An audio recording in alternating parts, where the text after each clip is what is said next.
Hello everyone.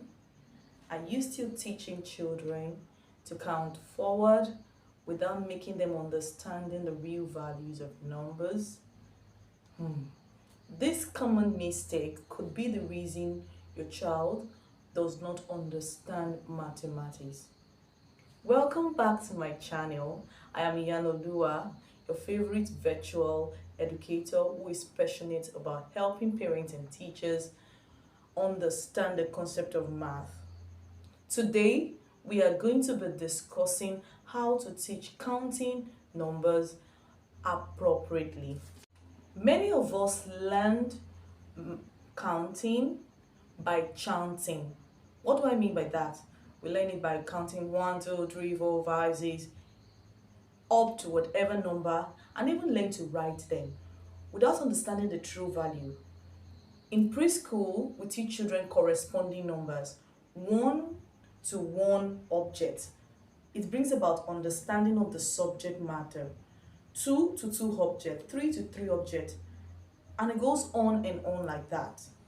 But in a situation where children just keep counting without playing around the numbers, such a child does not have a perfect understanding of the number, and this results to the child struggling when it has to do with addition, subtraction, multiplication, in fact performing any arithmetic process at all.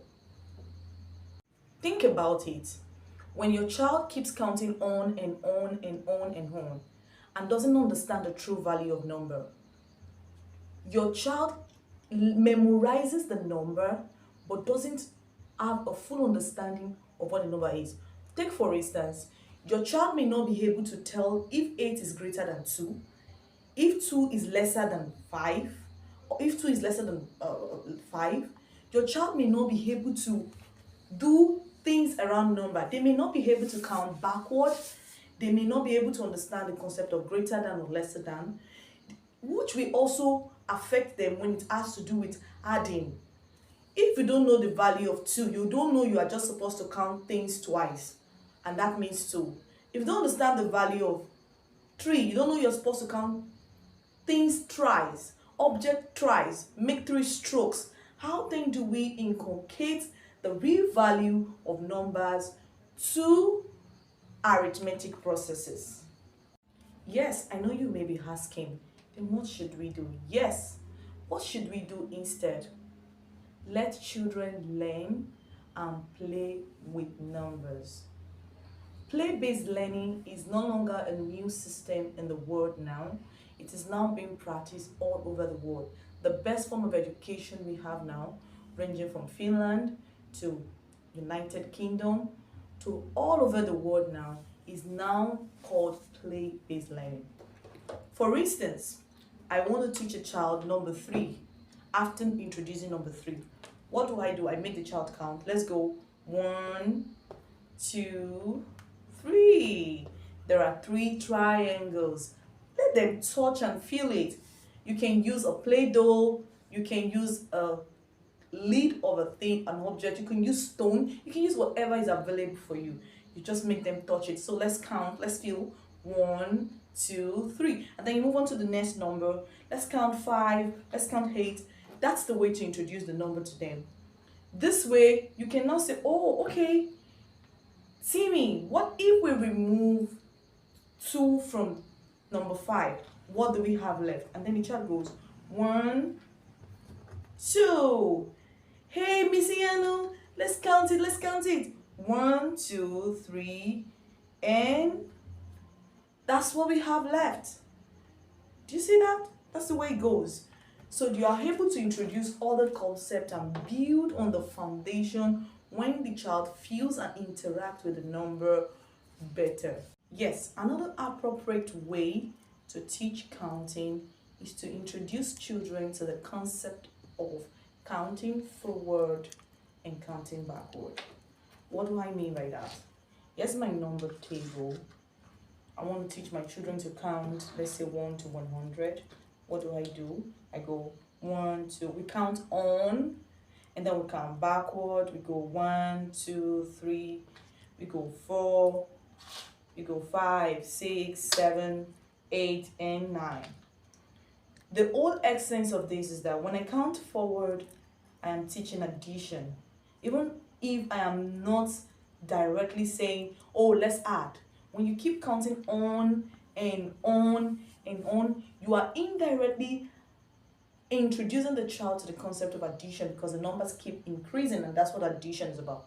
And when you come backward, that's in decreasing order, you are indirectly introducing the child to subtraction. So this concept becomes easy when you make them, if you teach 1 to 3, you make them count backward from 3 down to 1. If you teach them down to number 5, number 50, you make them play around the number backward and forward again. Do you understand? Don't just teach them to write. Teach them to understand this concept. And then don't forget to introduce the values of the numbers. Like I said earlier, introduce the values of the numbers, teach them to identify the right way to count backward and forward. And next, introduce the children to simple play games. And a perfect example is hide and seek. You can introduce the children to hide and seek game. For instance, there's a nursery rhyme that readily comes to my mind. They were 10 on the bed, and the little one says, roll over, and they all roll over, and the one fell off. And you can put toys together, you can put objects together, and then you make one fall off. What happens? You make the children count. There were 10 on the bed, and now one fell off. Let's count the remaining, and then they count, and then they have 9. That way you have introduced subtraction. Do you get it? Yes, you have introduced subtraction today. Here's the key takeaway from this video.